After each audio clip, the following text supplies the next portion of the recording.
പരിശുദ്ധ പരമ ദിവ്യകാരുണ്യമേ,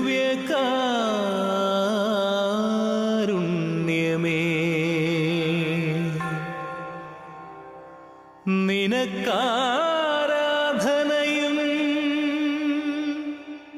സ്തുതിയും പുകഴ്ചയും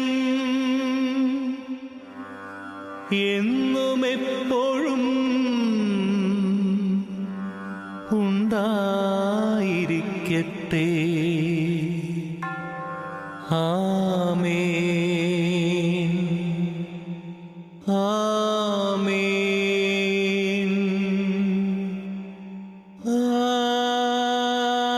ആമേൻ.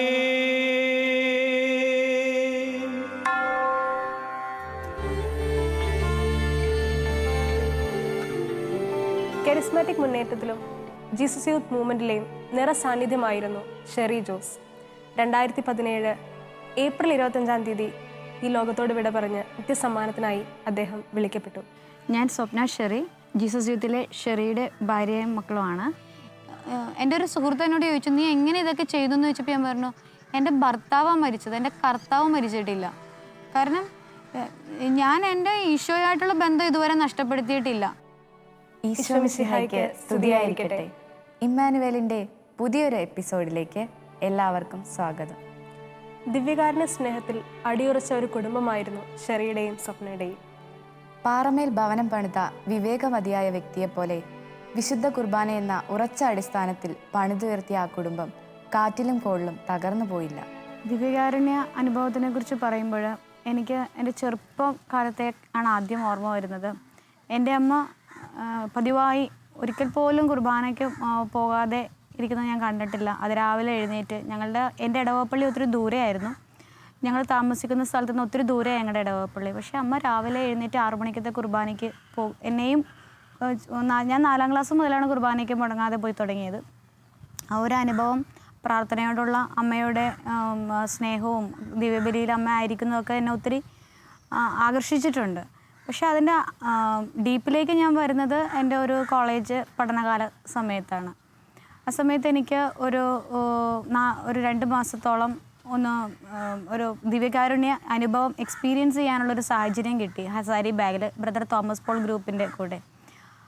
അവിടെ വെച്ച് 40 ദിവസം ഉപവസിച്ച് ദിവ്യകാരുണ്യ സന്നിധിയിലായിരിക്കാനുള്ള ഒരു ഭാഗ്യത്തോടു കൂടിയാണ് ദിവ്യകാരുണ്യത്തിനോടും ഈശോയോടും ഉള്ള ഒരു സ്നേഹം എൻ്റെ ജീവിതത്തിൽ കൂടുതലായിട്ട് അനുഭവപ്പെടുവാനും എനിക്ക് അതിൽ ആഴപ്പെടുവാനും ഇടയാക്കിയത്. തുടർന്ന് കല്യാണവും അതിനുള്ള കാര്യങ്ങളും ഒക്കെ വീട്ടിൽ നോക്കി തുടങ്ങുമ്പോഴും ഞാൻ പ്രാർത്ഥിച്ചിരുന്നത് ഇത്രമാത്രമായിരുന്നു, എനിക്ക് വലിയ പഠിപ്പോ അല്ലെങ്കിൽ വലിയ സർക്കാർ ജോലിയോ ഒന്നും വേണ്ട, ഈശോയെ നിന്നെ അറിയുന്ന, നിന്നെ സ്നേഹിക്കുന്ന, എന്നെ മനസ്സിലാക്കുന്ന ഒരു വ്യക്തിയായിരിക്കണം എൻ്റെ ജീവിതത്തിലേക്ക് വരുന്നതെന്ന്. എനിക്ക് അതുപോലെ തന്നെ ഞാൻ എന്ത് പ്രാർത്ഥിച്ചോ അതുപോലെ തന്നെ എനിക്ക് കിട്ടി. എന്നെ മനസ്സിലാക്കുന്ന ദിവ്യബലിയോടും ദിവ്യകാരുണ്യത്തോടും എന്നേക്കാൾ കൂടുതൽ ആഴമുള്ള ഒരു വ്യക്തിയാണ് ദൈവം എനിക്ക് തന്നത്. പല കാര്യങ്ങളിലും അഭിപ്രായ വ്യത്യാസങ്ങളും ഉണ്ടായാൽ പോലും ഈ ഒരു കാര്യത്തിൽ ഞങ്ങൾ തമ്മിൽ എപ്പോഴും വളരെ ഒരുമയോടുകൂടി പോകുന്നൊരു കാര്യമായിരുന്നു. കുഞ്ഞുങ്ങളായതിനു ശേഷം തുടർന്നുള്ള ഞങ്ങളുടെ ജീവിതത്തിലായാലും ഒരുമിച്ചുള്ള ദിവ്യബലിയും ദിവ്യകാരുണ്യ ആരാധന മുമ്പിലിരിക്കുന്നതും എല്ലാം മറ്റു പലരെയും അനുദിനം ദിവ്യബലിയിൽ കുടുംബത്തോടൊപ്പം പങ്കെടുക്കുവാനുള്ള ഇടയാക്കിയിട്ടുണ്ടെന്ന് പലരും ഞങ്ങളോട് തന്നെ ഷെയർ ചെയ്തിട്ടുണ്ട്. നമ്മളുടെ ഒരു ദിവ്യബലിയിലേക്കുള്ള അതിരാവിലെയുള്ള യാത്ര മറ്റൊരാൾക്കും ഒരു പ്രചോദനമാവുമ്പോൾ അത് ദൈവസന്നിധിയിൽ നമ്മളെ ഒത്തിരി വിലയേറ്റതാക്കുന്നു എന്ന് എപ്പോഴും ഇടയ്ക്ക് ചെറുചേട്ടൻ പറയുമായിരുന്നു. വിശുദ്ധ കുർബാന എൻ്റെ ജീവിതത്തിൻ്റെ പ്രയോറിറ്റിയാണ്. ശരീരത്തിന് ഭക്ഷണം എന്നതിനേക്കാൾ, രോഗത്തിന് മരുന്നെന്നതിനേക്കാൾ ആത്മാവിന് വിശുദ്ധ കുർബാന വേണം. യോഹന്നാൻ്റെ സുവിശേഷം 6-ാം അധ്യായം 56-ാം വാക്യത്തിൽ ഇങ്ങനെ പറയുന്നു, എൻ്റെ ശരീരം ഭക്ഷിക്കുകയും എൻ്റെ രക്തം പാനം ചെയ്യുകയും ചെയ്യുന്നവൻ എന്നിലും ഞാൻ അവനിലും വസിക്കുമെന്ന്. ഈശോയുടെ ഈ വചനത്തിൻ്റെ പൊരുൾ ശരിക്കും മനസ്സിലാക്കിയിരുന്നു. ഈ വിശ്വാസബോധ്യം തൻ്റെ ജീവിത പങ്കാളിക്കും മക്കൾക്കും പകർന്നു കൊടുക്കുന്നതിൽ ഷെറി ഒരിക്കലും വീഴ്ച വരുത്തിയിട്ടില്ല. തൻ്റെ മക്കളുടെ ആദ്യ കുർബാന സ്വീകരണമായിരുന്നു ദിവ്യകാരുണ്യത്തെ ഏറെ സ്നേഹിച്ച ആ അപ്പൻ്റെ അന്ത്യാഭിലാഷം. കുട്ടികളുടെ മൂത്താളുടെ ഹോളി കമ്മ്യൂണിയൻ നടക്കുന്ന സമയത്ത് ചെറുചേട്ടൻ ഞങ്ങളോട് ഡിസംബറിൽ, അപ്പോൾ സർജറി കഴിഞ്ഞിരിക്കുന്ന സമയമാണ്, ഏപ്രിലിൽ മൂത്താളുടെ ഹോളി കമ്മ്യൂണിയൻ. ആ സമയത്ത് ഷെർചേട്ടൻ പറഞ്ഞായിരുന്നു നമുക്ക് 2 പേരുടെയും കൂടെ ഒരുമിച്ച് നടത്താം. അന്ന് രണ്ടാമത്തെ ആൾ 2ാം ക്ലാസ്സിൽ പഠിക്കുവാണ്. അപ്പം എനിക്കതത്ര നന്നായിട്ട് തോന്നിയില്ല. കാരണം അവൻ 2ാം ക്ലാസ്സിൽ പഠിക്കണം, എങ്ങനെ അവൻ ഇതിൻ്റെ ഒരുക്കത്തിലോട്ടൊന്നും വന്നിട്ടില്ലല്ലോ. പക്ഷേ ഇല്ല, എനിക്കും 2 പേരുടെയും കൂടെ ഒരുമിച്ച് നടത്തണം എന്നാണ് എൻ്റെ മനസ്സ് ആഗ്രഹിക്കണേന്ന് പറഞ്ഞു. ഷെർചേട്ടൻ്റെ ഈ ഒരു സർജറി കഴിഞ്ഞൊരു സിറ്റുവേഷൻ ആയതുകൊണ്ട് ഷെർചേട്ടൻ്റെ മനസ്സിനെ വേദനിപ്പിക്കേണ്ട, വിഷമിപ്പിക്കേണ്ട എന്നൊക്കെ കരുതി സുഹൃത്തുക്കളായ അച്ഛന്മാരും സിസ്റ്റേഴ്സും ഒക്കെ ഡയസിസിൽ പെർമിഷൻ എടുക്കാൻ വേണ്ടിയൊക്കെ ചോദിച്ചു. അച്ഛൻ ആദ്യം പെർമിഷനൊന്നും കൊടുത്തില്ല. ഒരു ദിവസം ഞങ്ങൾക്ക് ഷെർചേട്ടൻ്റെ വളരെ അടുത്തൊരു സുഹൃത്താണ് വരാപ്പുഴ അതിരൂപതയിലെ ഇപ്പോഴത്തെ പിതാവ്. അപ്പോൾ ജോയി പിതാവിനെ കാണണം എന്നൊരാഗ്രഹം പിതാവ് ഡിസംബറിൽ ചാർജ് എടുത്തപ്പോൾ തുടങ്ങി ഷെർചേട്ടൻ പറയുന്നുണ്ടായിരുന്നു. അപ്പം മാർച്ചിൽ ഞങ്ങളൊന്ന് കാണാൻ വേണ്ടി തീരുമാനിക്കുന്ന ദിവസം, ഞങ്ങൾ മാർച്ച് 29 ഷെർചേട്ടൻ്റെ ബർത്ത്ഡേ ആയിരുന്നു അന്ന് ഞങ്ങൾ അതിരൂപതയിൽ പോയി പിതാവിനെ കണ്ടു. ആ സമയത്ത് ഞാൻ ചാൻസലർ അച്ഛൻ്റെ അടുത്ത് കയറി ഈ ഒരു കാര്യം വീണ്ടും സൂചിപ്പിച്ച്. വളരെ അത്ഭുതകരമായിട്ട് അന്നൊരു പെർമിഷൻ ഞങ്ങൾക്ക് കിട്ടി. ആദ്യം അച്ഛൻ അനുവദിച്ചില്ല എങ്കിലും പിന്നീട് ഞങ്ങൾക്ക് ആ ഒരു പെർമിഷൻ കിട്ടി. 2017 ഏപ്രിൽ 17 കുട്ടികളുടെ 2 പേരുടെയും ഹോളി കമ്മ്യൂണിയൻ നടത്തി. അതിന് മുന്നേ അതിന് 1 വർഷം മുമ്പേ ഷെർചേട്ടൻ ഇവരുടെ മൂത്ത ആളെ ഒരുക്കിക്കൊണ്ടിരിക്കുന്നുണ്ടായിരുന്നു. അത് ഷെർചേട്ടൻ പറഞ്ഞത് എങ്ങനെയാണ്, നമ്മൾ എൻട്രൻസും മറ്റും വലിയ വലിയ ക്ലാസ്സുകളും കോച്ചിങ്ങുകളൊക്കെ കിട്ടാൻ വേണ്ടി നാളുകൾക്ക് മുമ്പേ, വർഷങ്ങൾക്ക് മുമ്പേ കുട്ടികളെ ഒരുക്കി തുടങ്ങും. ഹോളി കമ്മ്യൂണിയൻ ഈശോനെ സ്വീകരിക്കാനുള്ളൊരു ചടങ്ങെന്ന് പറയുന്നത് സാധാരണ നമ്മുടെ പള്ളികളിൽ വരുന്നത് ഈസ്റ്റർ കഴിഞ്ഞിട്ടുള്ള കുറച്ച് നാളത്തെ ക്ലാസ്സുകളാണ്. ഹോളി കമ്മ്യൂണിയൻ ഒരുക്ക ക്ലാസ്സുകളും ധ്യാനവും ഒക്കെയാണ്. അങ്ങനെയല്ല, ഇവർ നേരത്തെ ഒരുങ്ങണം, ഈശോനെ കൂടുതലായിട്ട് സ്വീകരിക്കണം, നന്നായിട്ട് ഒരുങ്ങി തന്നെ സ്വീകരിക്കണം എന്നുള്ളതിൽ ഇവരുടെ സ്കൂളിലാണ്. ഇവർ നൈപുണ്യ ഭാരത് മാതാ തൃക്കാക്കരയിലാണ് പഠിച്ചിരുന്നത്. അപ്പം നൈപുണ്യയില മുന്നത്തെ പ്രിൻസിപ്പാൾ അച്ഛൻ ബെന്നി മാരാമ്പറമ്പിൽ അച്ഛനാണ് ഇവനെ ഒരുക്കിക്കൊണ്ടിരുന്നത്. അപ്പോൾ ഞങ്ങൾ കുടുംബമായിട്ട് അച്ഛൻ്റെ അടുത്ത് പോകുമ്പോൾ ഇളയാളും അച്ഛൻ്റെ കൂടെ ചേട്ടൻ്റെ കൂടെയുള്ള ഈ ക്ലാസ് അറ്റൻഡ് ചെയ്ത് തുടങ്ങിയായിരുന്നു. അതുകൊണ്ട് അവനും എല്ലാ മാസവും ഇത് അറ്റൻഡ് ചെയ്ത് കിട്ടിയിട്ടുണ്ടായിരുന്നു. ഇപ്പം കുർബാനയുടെ സമയത്ത് ഷെർചേട്ടൻ അതിനു മുമ്പ് ഇവരോട് പറഞ്ഞിട്ടുണ്ടായിരുന്നു, ഒരാഘോഷവും ഉണ്ടാവില്ല ഹോളി കമ്മ്യൂണിയൻ്റെ അന്ന്. ഒരു കസിൻസിനെ വിളിച്ച് ബന്ധുക്കൾ അങ്ങനെയുള്ളൊരു ചടങ്ങുകൾ, ഫ്രണ്ട്സിനെ വിളിച്ചുള്ള ഒരു ചടങ്ങുകളും ഇല്ല. അന്ന് നിങ്ങൾ വിശുദ്ധ കുർബാന സ്വീകരിക്കുന്ന ദിവസമാണ്, അന്ന് നിങ്ങൾ ഈശോയുടെ കൂടെ ആയിരിക്കേണ്ടതാണ്. അതുകൊണ്ട് അന്നത്തെ ദിവസത്തെ ചടങ്ങുകളൊന്നും നമ്മൾ നടത്തില്ല. നമുക്ക് നടത്താം, അത് കഴിഞ്ഞ് കുറച്ച് ദിവസം കഴിഞ്ഞിട്ട് വീട്ടുകാരെയും ഫ്രണ്ട്സിനെയൊക്കെ വിളിച്ച് നമുക്കൊരാഘോഷം നടത്താം. അന്നത്തെ ദിവസം ആ ചൈതന്യം പോകരുതെന്നൊരു നിർബന്ധം കൊച്ചുങ്ങൾക്ക് ഈ ഒരു വർഷത്തിനിടയിൽ ഇടയ്ക്കിടയ്ക്ക് ഇങ്ങനെ പറഞ്ഞു കൊടുത്തിരുന്നതുകൊണ്ട് അങ്ങനൊരു ആ ദിവസങ്ങൾ ഞങ്ങൾ ചിന്തിച്ചിട്ടേ ഇല്ലായിരുന്നു. ഏപ്രിൽ 17 കുട്ടികളെ ഒരുക്കാനായിട്ട് ഷെർചേട്ടൻ്റെ ഈ സർജറി സമയം ആയതുകൊണ്ട് ഏത് കോൺവെൻറ്റുകളിലെ സിസ്റ്റേഴ്സ് അവൈലബിൾ ആയിരിക്കില്ലല്ലോ ഞങ്ങളുടെ ഒരു ഓഡ് ടൈം ആയതുകൊണ്ട്. പക്ഷേ CTCയിലെ പ്രൊവിൻഷ്യൽ സിസ്റ്റർ അത് ഏറ്റെടുക്കുകയും സിസ്റ്റേഴ്സ് ഇവരെ പഠിപ്പിക്കുകയും രാവിലെ കൊണ്ടുവന്നാക്കിയാൽ വൈകുന്നേരം തിരിച്ചു വരുന്നവരെയുള്ള കുട്ടികളുടെ കാര്യങ്ങളും പഠനവും എല്ലാം അവിടെ ഭംഗിയായിട്ട് ക്രമീകരിച്ച് നല്ലൊരു ക്ലാസ് സിസ്റ്റേഴ്സ് തന്നെ പിള്ളേർക്ക് 2 പേർക്കും ധ്യാനം, ഈ 2 പിള്ളേർക്ക് മാത്രമായിട്ട് അവിടെ ധ്യാനം നടത്തി കോൺവെൻറ്റിൽ. അതൊക്കെ എനിക്ക് ഇന്ന് ചിന്തിക്കുമ്പോൾ നമ്മൾ തമ്പുരാനോട് എന്തുമാത്രം ചേർന്നിരിക്കുമ്പോൾ തമ്പുരാൻ നമ്മുടെ കുടുംബത്തെയും നമ്മുടെ മക്കളെയൊക്കെ എന്തുമാത്രം കരുതും എന്നുള്ളതിന് തെളിവായിരുന്നു. ഏപ്രിൽ 17 ഇവരുടെ ഹോളി കമ്മ്യൂണിയൻ, 16 ഷെർചേട്ടന് അസുഖം കൂടി. വൈകുന്നേരം, അന്ന് ഈസ്റ്ററാണ്, വൈകിട്ട് ഷെർചേട്ടനെ ഹോസ്പിറ്റലിൽ അഡ്മിറ്റ് ചെയ്ത് നേരെ ICUയിലേക്കാണ് കൊണ്ടുപോയത്. ഡോക്ടർ വരാതെ ഒന്നും പറയാൻ പറ്റാത്തൊരവസ്ഥ. ICUവിൻ്റെ മുമ്പിൽ ഷെർചേട്ടൻ്റെ ഫ്രണ്ട്സുണ്ട്, വീട്ടുകാരുണ്ട്, എല്ലാവരും ഉണ്ട്. ഹോളി കമ്മ്യൂണിയൻ നടത്തണ്ട എന്നുള്ളൊരു തീരുമാനം വന്നു അവിടെ വെച്ച്. എന്ത് ചെയ്യണം എന്നുള്ളൊരു തീരുമാനം എടുക്കാൻ എനിക്കും പറ്റാത്തൊരു സിറ്റുവേഷൻ ആയിരുന്നു. കാരണം ശനിയാഴ്ച കുട്ടികൾ ആദ്യ കുമ്പസാരം നടത്തി. ഷെർചേട്ടൻ്റെ സ്പിരിച്വൽ ഫാദർ IMSലെ ഫാദർ അനിൽദേവാണ്. അനിൽദേവ് അച്ഛൻ ആ സമയത്ത് വിളിച്ചു, ഹോളി കമ്മ്യൂണിയൻ നടത്തണം എന്ന് തന്നെ അച്ഛനിങ്ങനെ പറഞ്ഞു. ഈശോ അത് ആഗ്രഹിക്കുന്നുണ്ട്, ഹോളി കമ്മ്യൂണിയൻ നടത്തണം എന്ന് പറഞ്ഞു. പക്ഷേ ഷെർചേട്ടനൊന്ന് കാണാനും ഒരു തീരുമാനം എടുക്കാനും ICUയിൽ ഞങ്ങളെ കയറ്റുന്നില്ല. ഡോക്ടർ വരാതെ ഒരു തീരുമാനം അറിയിക്കാനും പറ്റില്ല. പിന്നെ ഒരു ഇതുണ്ടായിരുന്നത്, ഞങ്ങൾ ആരെയും വിളിച്ചിട്ടില്ല ഈ ഒരു ഫംഗ്ഷന് വേണ്ടി. കുർബാനയ്ക്കുള്ളപ്പാട് നടത്തേണ്ട അച്ഛനോട് മാത്രം ഞങ്ങൾ പറഞ്ഞാൽ മതി, ഇന്ന് നടത്തുന്നില്ല എങ്കിൽ അത് അച്ഛനോട് മാത്രം പറഞ്ഞാൽ മതിയായിരുന്നു. കുറേ രാത്രി ഒരു 11-11:30 ആയപ്പോഴത്തേക്കും ഷെർചേട്ടന് അണക്കരയിലെ അച്ഛനുമായിട്ട് ഇത്തിരി അടുപ്പമുണ്ടായിരുന്നു. അവിടെ നിന്ന് ഞങ്ങൾക്കൊരു മെസ്സേജ് വന്നു, ഷെറി എന്തിനോടാണ് കൂടുതൽ എന്തിനാണ് ഈ ജീവിതത്തിൽ ഇമ്പോർട്ടൻസ് കൊടുത്തത്, അത് നടക്കുക തന്നെ വേണം എന്ന് പറഞ്ഞു. ഷെറിച്ചേട്ടൻ കൂടുതൽ ഇമ്പോർട്ടൻസ് കൊടുത്തത് ദിവ്യബലിക്കും ദിവ്യകാരുണ്യത്തിനും ഒക്കെ ആയിരുന്നു. അപ്പോൾ ഇത് നടത്തണം എന്നുള്ളത് ഞങ്ങൾ ഞങ്ങൾക്ക് കിട്ടിയ ഒരു ദൈവിക വെളിപാട് പോലെ ഞങ്ങൾ തീരുമാനം എടുത്തു. ഹോളിക്കമ്മേണി നടത്തി, 2 പേരുടെയും ഹോളിക്കമ്മേണി നടത്തിയത് ബോബി ജോസ് കപ്പൂച്ചിൻ അച്ഛനാണ്.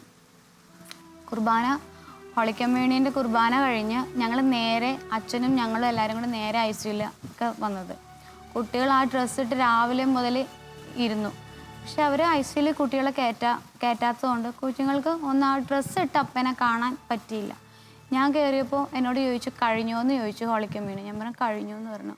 ആളുടെ കണ്ണിൽ നിന്ന് ഒരു തുള്ളി വെള്ളം ഇങ്ങനെ ഒഴുകി ഇങ്ങനെ കാണിച്ചു. ആൾ സന്തോഷത്തോടുകൂടി തന്നെ ചിരിച്ചുകൊണ്ട് തന്നെ കാണിക്കുന്ന. അപ്പം ഞാൻ ഓർത്തു ഷെറിച്ചേട്ടന് സന്തോഷമായിട്ടുണ്ട്, ഇല്ല എങ്കിലും ഷെറിച്ചേട്ടൻ്റെ ഒരു പ്രസൻസ് അവിടെ ഉണ്ടായിട്ടുണ്ടാവും എന്നുള്ളത്. നമ്മൾ ഈശോയെ സ്നേഹിക്കുകയും ദിവ്യകാരുണ്യത്തിൽ അടിയുറച്ച് വിശ്വസിക്കുകയും ചെയ്യുന്ന ഒരു വ്യക്തിയാണെങ്കിൽ നമ്മുടെ മരണസമയത്ത് സ്വർഗത്തിലെ ദൂതന്മാരും വിശുദ്ധന്മാരുമൊക്കെ വന്ന് നമ്മളെ വളരെ സന്തോഷപൂർവ്വം സ്വർഗത്തിലേക്ക് കൂട്ടിക്കൊണ്ടുപോകും. ഷെറിയുടെ മരണം നിത്യജീവനിലേക്കുള്ള ഒരു ജനനമായിരുന്നു. 2017 ഏപ്രിൽ 25-നാണ് ഷെറിച്ചേട്ടൻ മരിക്കുന്നത്. മരിക്കുന്ന സമയത്ത് ഞങ്ങൾ ICUയുടെ ഫ്രണ്ടിലുണ്ട്. സമയത്ത് ചേട്ടൻ്റെ പൾസ് കുറയുന്നു എന്ന് പറഞ്ഞ് നേഴ്സ് ഞങ്ങളെ വിളിച്ചു. ഷെറിച്ചേട്ടൻ്റെ ഒരു ഫ്രണ്ടുണ്ട്, ഒരു ഫാമിലിയിൽ ഷെറിച്ചേട്ടൻ്റെ ഒരു കസിൻ ഉണ്ടായിരുന്നു കൂടെ. ഞങ്ങളെല്ലാവരും അകത്തേക്ക് കയറി. ഡോക്ടേഴ്സും നഴ്സുമാരും എല്ലാവരും ഷെറിച്ചേട്ടൻ്റെ ബെഡിന് ചുറ്റും വന്നു. ആ സമയത്ത് ഷെറിച്ചേട്ടൻ ചിരിച്ചുകൊണ്ട് ഇരിക്കുന്ന, മാസ്ക് വെച്ചിട്ടുണ്ട്, ഓക്സിജൻ്റെ മാസ്ക് വെച്ചു, പക്ഷെ ഷെറിച്ചേട്ടൻ ചിരിക്കുന്നുണ്ട്. അപ്പോഴും എൻ്റെ പ്രതീക്ഷ ചിരിച്ച ആൾ ഈ ഒരു അവസ്ഥയിൽ നിന്ന് മാറി വരുവാണെന്ന്. എല്ലാവരും ഷെറി ചിരിക്കുന്നുണ്ടപ്പോൾ ഓടി വന്ന ഞങ്ങളുടെ ടെൻഷൻ മാറി. കാരണം നമ്മൾ പേടിച്ച് വന്നൊരവസ്ഥയല്ല കാണുന്നത്. പതിയെ കുറച്ചു നേരം കഴിഞ്ഞപ്പോഴത്തേക്കും ആളുടെ മിടിപ്പ് നിന്നു. അപ്പം കൂടെ നിന്ന കസിനും ഫ്രണ്ടും ഒക്കെ പറയുമായിരുന്നു, നമ്മൾ കേട്ടിട്ടുണ്ട്, നമ്മൾ വിശ്വസിക്കുന്നുണ്ട്, നമ്മൾ മരിക്കുമ്പോൾ ഈശോയും മറിയവും ഔസേപ്പും നമ്മുടെ മരണസമയത്ത് നമ്മുടെ അടുത്ത് വരും, മാലാഖന്മാരെല്ലാവരും വരും, നമ്മൾക്കത് ഈ വ്യക്തി മരിക്കാൻ കിടക്കുന്ന വ്യക്തി അത് കാണുമെന്നുള്ളത്. അത് ഷെറി കാണുന്നുണ്ടാവാം, അതായിരിക്കാം ഷെറി ചിരിച്ചുകൊണ്ടിരുന്നേച്ചത്. അതുവരെ ICUയിൽ രാവിലെ വന്ന് കണ്ട അച്ഛന്മാരും ഫ്രണ്ട്സും എല്ലാം പറഞ്ഞത് മരിച്ചു കിടന്ന് ഷെറിച്ചേട്ടൻ രാവിലെ കണ്ടതിന് വ്യത്യസ്തനായിരുന്നു. കാരണം കവളൊക്കെ ഒട്ടി ആകെ ഒരു ക്ഷീണിച്ച കോലമായ ഷെറിച്ചേട്ടൻ മരിച്ച് കഴിഞ്ഞ് മിനിറ്റുകൾ എന്ന് തന്നെ പറയാം. അപ്പോഴത്തേക്കും കവളൊക്കെ തുടുത്തു. ആ പഴയ ഷെറിച്ചേട്ടൻ എങ്ങനെ ഹോസ്പിറ്റലിലേക്ക് ആ തുടക്കത്തിലുണ്ടായിരുന്നു ആ ഷെറിച്ചേട്ടനെ തിരിച്ച് ബോഡിയിൽ ഞങ്ങൾക്ക് കാണാൻ പറ്റിയത്. അതായത് ഈശോ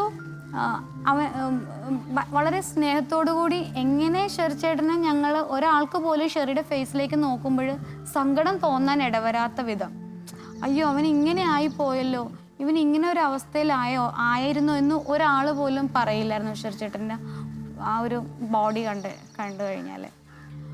വീട്ടിൽ ഫ്യൂണറൽ സമയത്താണെങ്കിലും അച്ഛന്മാരും സിസ്റ്റേഴ്സും ഒത്തിരി പേര്, മരണാനന്തര ചടങ്ങുകളുടെ സമയത്ത് 2 രൂപതയിൽ നിന്നുള്ള പിതാക്കന്മാർ, ഇടേന്ദ്രത്ത് പിതാവും ഉണ്ടായിരുന്നു, ഞങ്ങളുടെ മുൻ പിതാവ് ഫ്രാൻസിസ് കലറക്കൽ പിതാവായിരുന്നു മരണകർമ്മങ്ങളെല്ലാം നടത്തിയത്.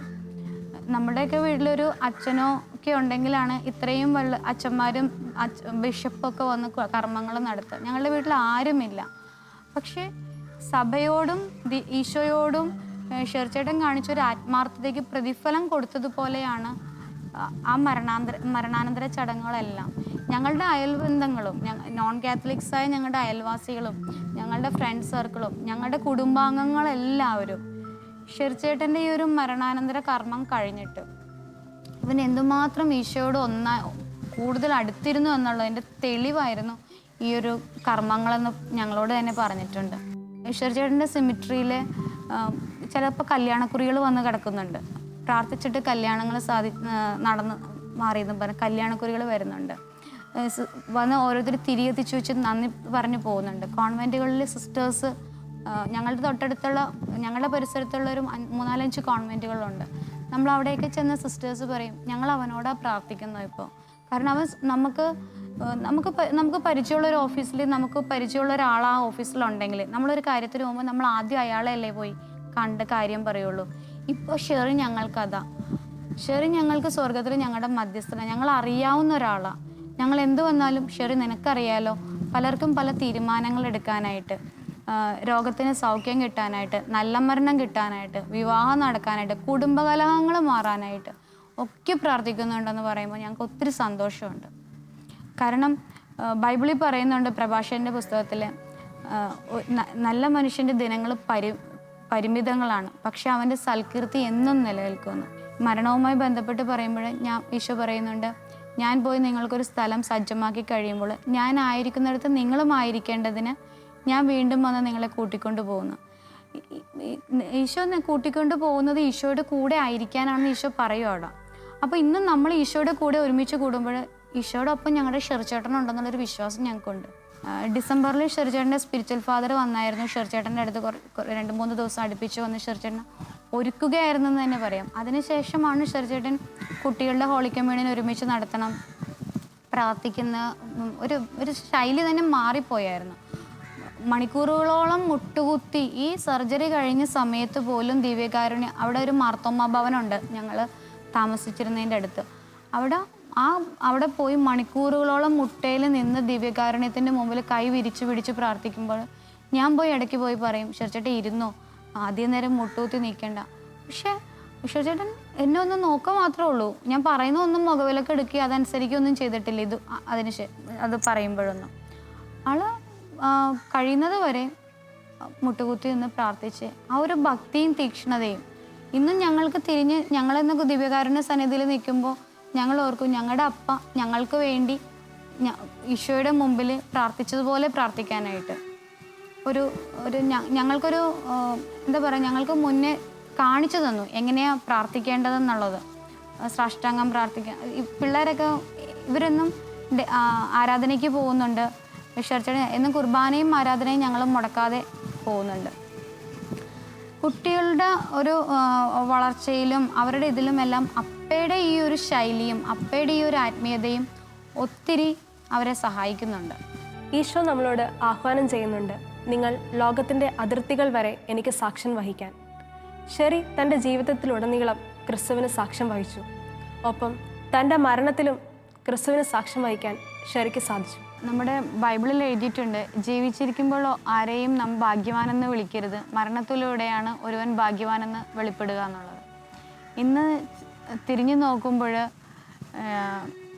ഞങ്ങൾക്കത് സത്യമാണെന്നുള്ള ഒരു തിരിച്ചറിവ് വരികയാണ്. കാരണം ഷെറിച്ചേട്ടൻ എൻ്റെ സർജറിക്ക് മുമ്പും സർജറി കഴിഞ്ഞതിന് ശേഷവും ഞങ്ങൾ അണക്കരയിലെ ഡൊമിനിക് അച്ഛനുമായിട്ട് കണ്ടപ്പോൾ അച്ഛൻ പറയുമായിരുന്നു, ഇവൻ സാക്ഷ്യത്തിനുള്ളവനാണ്.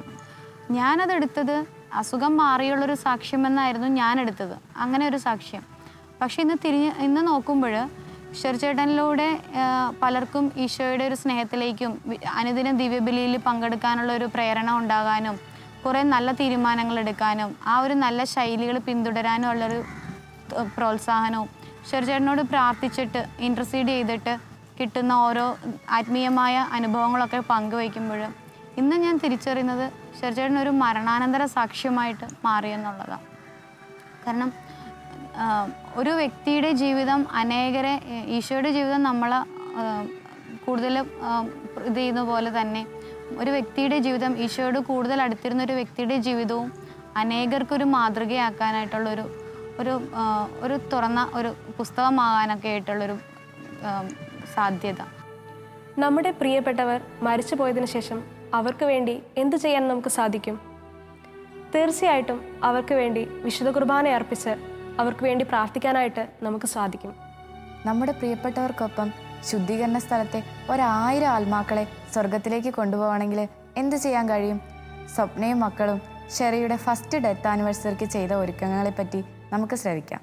ഞങ്ങൾ മരിയാസിമ്മ എന്ന് പറഞ്ഞൊരു ഇതിൻ്റെ ഒരു ദൈവത്തിൻ്റെ ദർശനങ്ങൾ ഉണ്ടാകുന്ന ഒരു സ്ത്രീയുടെ ഒരു ബുക്ക് വായിച്ചപ്പോഴും അതിനകത്ത് മരിയാസിമ്മ പറയുന്നുണ്ട്, മരിയാസിമ്മയുടെ അമ്മ ഒരു ദിവസം 2 പ്രാവശ്യം കുർബാനയ്ക്ക് പോകുമായിരുന്നു. 2ാമത്തെ കുർബാന ശുദ്ധീകരണാത്മാക്കൾക്ക് വേണ്ടി കാഴ്ചവെക്കുമെന്ന് പറഞ്ഞായിരുന്നു. അതെൻ്റെ മനസ്സിൽ ഒത്തിരി ടച്ച് ചെയ്തായിരുന്നു. ആ സമയത്ത് വായിച്ചു, അങ്ങനെ അങ്ങോട്ട് പോയി.